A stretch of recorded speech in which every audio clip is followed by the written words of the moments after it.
The Seattle Seahawks, their offseason in 60 seconds. Moved on from Pete Carroll, hired Mike MacDonald as their head coach, hired Ryan Grubb, the Washington offensive coordinator, as their new OC, brought in Aiden Durday as their defensive coordinator. He was on the Cowboys staff, which is an interesting marriage. Leslie Frazier is also here as an assistant head coach. Extension for Julian Love, retained Leonard Williams, retained Noah Fant, brought in Rayshon Jenkins, George Fant, Jerome Baker, Tyrell Dodson, and Connor Williams on modest deals in free agency or late in the offseason. Traded for Sam Howell to be their backup quarterback. Forgot about that happening until just now. Lost Damian Williams, Jordan Brooks, Colby Parkinson, Will Dissly, Bobby Wagner in free agency. In the draft, drafted Byron Murphy in the first round, drafted Christian Haynes, a guard, in the third round. They did not have a second round pick because they traded it for Leonard Williams. Blue chip check-in for the Seattle Seahawks. How many do you have? I don't know if I have any. I have two players that irrationally I want to put in there, but realize it might be a little bit generous, which is we can't put Geno in there. I know I want to so bad. My heart is telling me to, and my mind is he's probably just at the top of the next tier, and that's fine. And there's nothing wrong with that. He's a great player. The other one is, and I think we might get there by the end of the first month, I love Devin Witherspoon, man. I think that's I'm the one where I'm going to get there. We will talk about both of those guys over the course of this conversation. I think a couple other ascending pieces that I'm interested in watching. Woolen, can he get back on track? He had such a good rookie year. Again, somebody we'll revisit here in a second. And then I want to see what happens with Charles Cross and JSN. If Charles Cross can be healthy all season, and we feel good about the offensive infrastructure here, what is he this year? And I do think that there is a chance that JSN just takes a monstrous step in this offense specifically, with some questions about the future of the other guys. Lockett's getting a little bit older. Do we get to a place by the end of the season where we're sitting here and being is JSN the best Seahawks receiver? I don't think that would be crazy at all for us to be asking that question at some point during this year. That might be their best case outcome for this offense, is that by the end we're oh, this guy is the guy.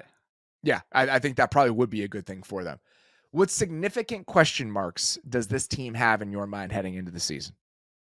It's still the offensive line, man. I mean, this was one of the more disappointing offensive lines last year. Not even just that we didn't think that they would be a bad offensive line going in. We thought maybe they wouldn't be great, and the interior had some questions, but this was just an actively bad offensive line last year where a couple of guys took some steps back. So they're inserting some new pieces, and they need some young guys to get back on track. And until you see it, I just don't know. Yeah, I think that's exactly right. For me, it's the right side of the offensive line. And I'm going to ask you this because I think you're the person to ask. How do you feel about the linebackers and the safeties? The safeties, I'm probably not very excited about. Actually, I kind of want to see if we get more Kayvon Wallace at a certain point, because I actually think he is a good player. He just hasn't been healthy for a long part of his career. And I also think that there is a chance that they get to a place where they think the three safety looks that they can trot out are some of the best things that they can do within this offense. So you have Wallace, you have Love, and you have Rayshon Jenkins, and they play a little bit more dime than MacDonald did when he was with Baltimore, just because with those linebackers, that was the best case scenario for the Ravens. I think that we could see a few more different configurations with this personnel just based on how they're built.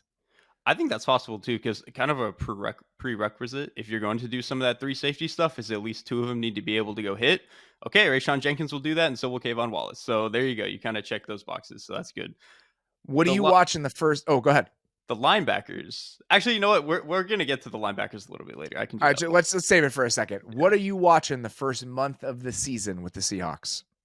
Listen, man, when you bring in a guy as good as Mike MacDonald, I just want to see, one, what it's going to look like early on, and then two, just how quickly can he get these guys in shape. And I'm really interested to see it because, first of all, and I brought this up a number of times talking about Mike MacDonald, it was not smooth sailing from the jump in Baltimore. It took him about half a season and then the Roquan trade for everything to really fall in line.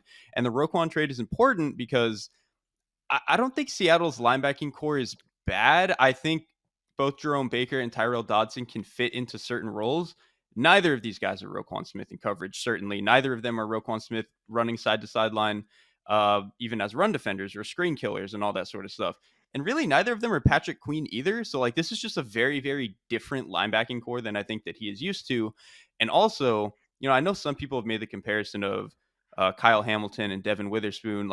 Oh, you have these crazy, super guys who are willing to tackle from the slot. But they're just fundamentally different players in a lot of ways. And I don't think that we can just paste what Hamilton was doing onto Devin Witherspoon. So there's going to be a lot of different moving pieces for MacDonald, and I kind of just want to see how he can put it together. Yeah, I want to talk about the Hamilton Witherspoon thing a little bit later, but I do think that it's important to acknowledge that they do have really different skill sets. My answer to this question about what I'm watching the first month is almost exactly the same. Like, what can Mike MacDonald cook up over here? Because I do think that even if the construction of this defense is different, I think it has a lot of promise. If you look at what they're dealing with up front, this is like a deep group of defensive linemen and edge players. I mean, you have Derrik Hall, who looks like he's primed to potentially take a step. But Uchenna Nwosu is a really useful player. On the interior, you got Byron Murphy, Leonard Williams, Draymond Jones. There are a lot of guys to work with in that area specifically. Like, they were comfortable shipping Darrell Taylor off, I think, in part because of how many bodies they have to use in that area.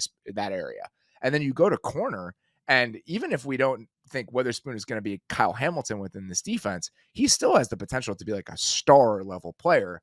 And they are very excited about Tariq Woolen. Like, they think that Tariq Woolen is poised for a pretty big bounce back season. And he really wasn't healthy at times last year. He was dealing with a lot of stuff. So if you've got two high level corners in Woolen and Witherspoon, and that's how it plays out, and then you pair that with some of the dudes that they have up front and Murphy just like being a chaos agent that they can drop in here, I'm very excited to see what a defense that has that starting point eventually evolves into, even if there are some things that give us a little bit of pause personnel-wise. That's a good point. It's not that I hate the defensive personnel here. It's just so different from what he had in Baltimore, which I think makes it kind of a fun test for a guy who I think is a brilliant defensive coordinator. So let's see how it's different. Here's what I would say about the process of getting used to this team compared to year one in Baltimore. I think that Mike MacDonald in year one in Baltimore was about mitigating risk. It was about, how can I try not to put my guys in bad spots? And they did some funky stuff that seems counterintuitive to that. But I don't think that there was as much of an attacking mindset in year one as he came to in year two. I think that now him developing some confidence, some experience, some like, all right, I can maybe be a little bit more assertive in some of these moments. He's coming into this job with that. And so I do think that the process overall is going to be colored by a little bit of a different attitude than it was during his first year in Baltimore. That makes a lot of sense to me too. And especially in Baltimore, he was coming over, he had been in the Baltimore system for a long time, spent some time at Michigan, and then he came back. So he might have felt a little bit of pressure to be like, how much do I really want to change from what they were doing, all that stuff. He's got a clean slate here in Seattle. He can do whatever he wants. So I'm very interested in that sense. Yeah. All right. What is keeping you up at night with this Seattle Seahawks team? Is this offensive line actually going to be better? Are they actually going to protect Geno Smith this year? And here's the thing, the bar doesn't even have to be that high. We saw in 2022, all you had to be was around average, and Geno Smith could give you really, really good quarterback play if he was protected just a little bit. Because the thing about Geno Smith, really bad pocket presence early in his career, he's actually come to do a really, really good job of moving around and managing the pocket and keeping his eyes up, which I talked about on an earlier show. It's hard to develop that, but Geno Smith has kind of gotten into that rare category where he's done it. It's just the offensive line was so bad last year, it didn't matter. He went from having that be a defined weakness to his game, not only to have it being like an acceptable part of who he is, it is now a defined strength to the way that Geno Smith plays the position.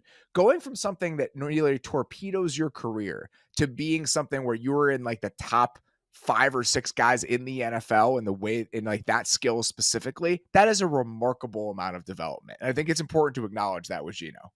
I think the way I put it one time was he used to be numb in the pocket, and it was derogatory because he wouldn't like actually think about what was happening around him. He would just have this numbness, like, whatever, I'll hold on to the ball forever. Now he's numb to pressure in the sense of he's not scared of what's happening around him, and he's able to find different ways to get the ball out, but he's actually thinking about how to move around it and stuff like that. So it's just, like you said, it's just phenomenal development. It's just, is the offensive line actually going to help him this year? I don't know. That's also my question that's keeping me up at night. Is just this line's ability to pass protect. Maybe I'm scarred from last year. He was pressured on 53.5% of his third down dropbacks last season. Oh God. The only player in the league who was pressured more was Will Levis. So Will Levis of the team that torpedoed its entire offensive line this offseason and brought in Bill Callahan. That was the only offensive line that was worse in allowing third down pressures than the Seattle's last year with Geno Smith. Here is the optimistic case for how this can be better. Charles Cross had a toe injury early in last season. So hopefully if he doesn't get hurt early in the year, we see a better season in year 3 from Charles Cross. At right tackle, we got a combined 1,000 snaps last year from Stone Forsythe, Jake Curran, and Jason Peters. Curran was cut by the Bears this week. Forsythe was on the roster bubble in Seattle, and Jason Peters is a free agent. So something to keep in mind there. George Fant, who came in as the swing tackle here, even if Abe Lucas is hurt, and we don't really have a timetable for when Abe Lucas is going to be back at right tackle, Fant is an upgrade, like a definitive upgrade about what they were trotting out last year. Even though he's a little bit older, and that's not necessarily somebody you want to rely on for 17 games. As a stopgap option, I do think he's significantly improved on what they had to do with last season. And Connor Williams is an upgrade. Like Connor Williams coming in at center. So there is a chance that they are notably better at 2 of those spots than they were last season. And then we'll see what happens at right guard, right? Like Anthony Bradford he's very talented. And I think that's why it's so tempting to like project his development moving forward. He's strong, he's explosive, all that stuff. But do you want somebody who's just a little bit safer in that spot? And so I wonder what eventually happens with him and Christian Haynes, who they drafted in the 3rd round as the season goes along. So that's my spin for how this could be okay. I don't even disagree with any of that. I do think that there's a world where they can get there. It's just, I think kind of like you said, maybe I'm just scarred by how bad last year was that I just so badly don't want that to happen again. And I'm leaning towards being terrified of that happening than having the optimist side of, oh, maybe it'll be fine again and these upgrades will matter. What are you most excited about watching with this year's Seahawks team? Dude, Devin Witherspoon is just my type of player all the way through. He plays at 100 miles an hour, and it's one of the most fascinating players to watch. He's one of those guys where it just seems like every single thing he does is fast, whether it's mentally, physically, just everything he does. When he tackles you, he's doing it at 100 miles an hour. When he's breaking up a pass, it's 100 miles an hour. He feels like you're playing the tape faster. And that's just the type of player that I just absolutely love watching. And then on top of him being this psycho man who's willing to go hit and do all this crazy stuff and play down in the run and do all the blitzing. By the way, they sent him on a ton of blitzes last year, like especially from the backside. Like he's just, like I said, he's a crazy person and you can send him on the violent type of stuff. But what also really gets me intrigued with him is you just see these insane flashes of processing ability, like where the instincts and the awareness combined with the aggressiveness. It is a rare combination of traits. It is truly special. And you just, in my mind, it's like, man, if he can hone that a little bit more and just get a little bit more consistent with it, he's going to be special. But the play that comes up to me is, well, first of all, there were a number of like shallow crossing routes where he would just trigger on it and get in front of it and break up a pass. I swear he did this 10 times last year. And it's like, man, you got to be processing so fast and triggering so fast to make that work. It's incredible. But there was a play last year against San Francisco where they're running like this cover 3 fire zone, and the receiver to his side immediately runs under like a shallow. So he's supposed to pass him off and get back up into his deep third. He does it a little bit late, and they're running like a deep crossing route into his section. He kind of almost panics for a second, and then behind his back gets a hand up and deflects the ball away. I'm like, you got to just be one of one type of player to make that play. He's incredible, man. I cannot wait to watch him play this year, and I cannot wait to watch him play in this defense. Here's why I would say the Kyle Hamilton comparisons work for me. It's not just the slot stuff. I think by the end of this year, it will be a similar sort of trajectory narratively to what we had with Kyle Hamilton last year, where after his rookie year, it was like, ooh, this guy's interesting. I'm excited to see where this guy can go. And then by the end of year 2, we're like, oh, this is one of the best players in the NFL. Like this is one of the best defensive players in the league.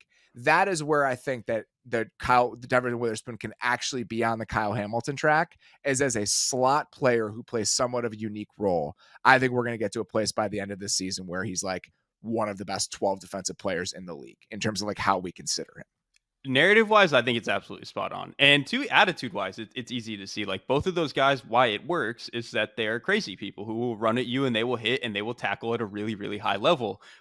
It's just kind of different watching how it manifests because Devin Witherspoon is a little bit quicker, a little bit faster, a little bit better in space, whereas Hamilton is just built like a pterodactyl. And if he gets hands on you, it's completely over. Yeah, how you're going to use him is different, right? Like Hamilton goes down into that role when you're playing against 12 personnel teams that have a tight end that you're worried about. That's not the consideration with Witherspoon, but Witherspoon's also like a little bit more explosive, and what he's going to be as a blitzer is a little bit different. So I just cannot wait to see how they decide to weaponize him, because he is a weapon. Like there's absolutely no doubt about that. What I'm excited about with this team, this is time for Geno propaganda. Yeah, let's do it. I'm ready. Like here we are. I'm so pumped about what Geno can potentially look like in this offensive system. And it's for this reason. Last year, and the Seahawks offense was pretty good over the last couple of years. They were like a borderline top 10-ish offense. And if you look at a lot of the success rate and the numbers, all that kind of stuff, I thought that what they asked him to do within that offense was the degree of difficulty was so high. And there were so few easy completions for him because of that. The Seahawks played with the widest formations in the NFL last year. And I think that's mostly personnel driven. You have Tyler Lockett, you have DK Metcalf. These are vertical, outside the numbers players. Having Ryan Grubb come in, to me, is the perfect marriage of installing an offense with the verticality that the previous Seattle offense had, which was plays to Geno's strengths. I think he's arguably the best deep ball passer in the NFL right now in terms of ball placement. And he has the aggressiveness to actually tap into that. So you have an offense that when you watched it at Washington, that's what they wanted to do. They wanted to push the ball. There's all this vertical stretch, but you also have all of these easy completions built in, especially on man coverage on third down. All these stacks, all these bunches, all this motion. And that's why JSN to me becomes the most intriguing piece of this, because I think he's the one that actually allows it to all come together in the way that Grubb is probably envisioning it. So I just think that this offense has all the benefits of what they used to do and allows Geno to shine in all of those ways while also consistently making it easy on him. And that's why I think that there is just a chance we see a different version of this guy than we have ever seen in the NFL, even for a guy who's loved the way he's played over the last 2 years. So think about all the good things we've said about Geno, right? The particular ways that we think he plays really well, all of what you just said about what the offense is supposed to look like, what it might do for him. Doesn't it sound like kind of a little bit of like a light version of what Matthew Stafford is doing with the Rams? Like he's just a little bit of a depressed version of that, but it's a lot of the same reasons that you would love Stafford. You love Geno Smith. So this is the take that I've been like waiting to uncork throughout the Let's summer. go. I think that Geno Smith this season has a chance to have a Matthew Stafford in 2021 sort of year. And it's through this lens. Matthew Stafford, I think there's going to be revisionist history about how he was talked about before he got traded to the Rams. There are people in the NFL, I remember talking to them in the moment when there was a thought that he could get dealt, that they didn't think he was worth a first round pick. It's like, oh, what has he accomplished? And, he's talented, but there were definitely doubts about what Matthew Stafford was before we saw him in that Rams offense. In the same way that there are with Geno. Like there are people who do not think that Geno is that good. And then you take Matthew Stafford from Detroit and you drop him into a situation in LA that perfectly weaponizes and enables all the things that make him special. It's the right situation with the right pieces. I think this has a chance to be that for Geno. And I think that like Stafford, he changed the way that we talk about him because of that season. He was playing at like a top 5 to 7 sort of level as a quarterback. I really do believe that Geno has that. I do believe he has that level to his game. And so do they. Like they think that there is a new level for this guy that we have not reached. This isn't a situation where they're looking at him and being like, oh, this is the guy we have to work with as a new regime. This is a situation where they got around him and they were like, people don't think this guy's good. Like that's crazy. And so hearing that was very comforting because of the way that I think this guy is and how good I think he is. So that's the type of season in my mind that I think is on the table for Geno Smith this year, just based on what is going to be around him. Where does the offensive line have to get where you're like confident that's the Geno we're getting? Like what level do they have to be? Like the 18th best offensive line in the league. Like That's if that's all they are, that's fine. The other part of this, and I think this is important to acknowledge, it is hard to do it in year one. It is really, really hard to do it in year one. Even if we're enthusiastic about Grubb and some of the ideas, and I am. And again, talking to defensive coordinators who've had to deal with him, like there's a lot of NFL stuff that applies. This isn't gimmicky shit. Like the baseline and the fundamentals of who he wants to be offensively applies to the NFL game. If it didn't, Mike MacDonald would not pick him as his offensive coordinator. But still, in year one, you don't know where all the bodies are buried. You don't know where all the weaknesses are. You don't know how it's all going to come together. So I think that that needle is just a little bit narrower in terms of threading it than I probably want it to be as I make this case. But if it does click, if he is instantaneously one of those guys building an offense that's getting the most out of the pieces, then I think something like this is on the table for Geno. You're preaching to the choir. I would love a season like this out of Geno. I really hope it happens because I've put a lot of emotional stakes in it and it actually happening. All right. The most important supporting character in your mind for the Seattle Seahawks this year is? I've got a couple of Mike MacDonald's defenders here. First is going to be Tyrell Dodson, who is he's going to go play linebacker for them. He played a little bit for the Bills last year. He's like I said, very different from what Mike MacDonald had last year with the Ravens, where Roquan Smith is not really a guy who bangs between the tackles, but he's really good out in space. He's really good in coverage. Patrick Queen was a lot more of a blitzer. Again, not good at taking on blocks necessarily, but was really good in space.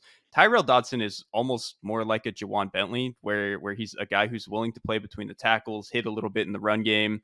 He can actually do some stuff for you as a blitzer. Maybe not great in space. He's a little stiff. Change of direction is a little bit questionable. So I'm just kind of curious to see how he can use him. And if he can play at a high level, that would go a long way for them. And then Trey Brown, just on the other side, on the outside corner for them. He's had flashes, truthfully, the past few years. It's just a matter of like, what does he look like full time for them and how well can he do it? I'm also curious how much they play, like when they have two corners on the field, whether that's because they have three safeties or just they're in base defense. Like, does Trey Brown come off the field? And if he does, like, does that make his role a little bit less impactful over the course of the year? But I had guys in the spine, like the linebackers or the safeties, Kayvon Wallace, Dotson, Baker, all those guys, because again, I feel good about the front. I feel good about the cornerback room. So if they can hold it down in the spine of the defense, then does this group actually have a higher ceiling than we're acknowledging right now? That's a good way to frame it because the whole thing with Baltimore was the spine of the defense. So it's when all your question marks here is spine of the defense, it's definitely worth thinking about. Yeah, and let's get to this because I think this is a similar conversation. What counts as a successful season in your mind for the Seahawks? I think success would mean that MacDonald gets the defense to a little bit better level, and we get basically what we just talked about from Geno. I think that's at least a wild card team. I think that should be on the table for them, and then just the defense finds an identity because it really felt like the last few years of the Carroll era, they were just bouncing around trying all these different Fangio ideas, and Carroll, it kind of seemed had lost what his true identity was as a play caller, and some of the personnel decisions were weird and didn't really fit. I'm hoping this year it's just like, all right, they know what they want to be, and there's no doubt about it. Well, they were moonlighting in other people's stuff over the last 3 years. They went straight to the source now in terms of where people are trying to steal from defensively. So for me, success, the systems on both sides of the ball are proven as lifters of talent, right? Like Mike MacDonald has already shown that. And that's kind of what I was alluding to before. It's like, do we get a situation where every guy on the defense becomes the best version of himself? Serviceable players look good and good players look great because that's exactly what happened in Baltimore. And if he can show an ability to carry over that level of defensive infrastructure, coaching, whatever, that's going to be huge for this group overall and just moving forward. And then again, Grubb does something similar on offense. And with the talent that they have offensively, I think that has a chance to be a really dynamic unit. The one guy we have not mentioned on offense that I think is worth mentioning before we move on, they are very excited about Kenneth Walker. Like very excited about Kenneth Walker. So I didn't want to leave this conversation without at least mentioning his name. If the run blocking can be a little cleaner and give him a couple more runways, he's gonna take him to the house. So if all of that happens, I think this team should be in the playoff mix. Like 7.5 as the over under for this team to me is like very pessimistic. And I think you've seen like the juice. Like I think it's like minus 150 to bet the over right now because I think people are probably caught on to that a little bit. But I think they have a chance to be better than people probably expect them to be coming into the year.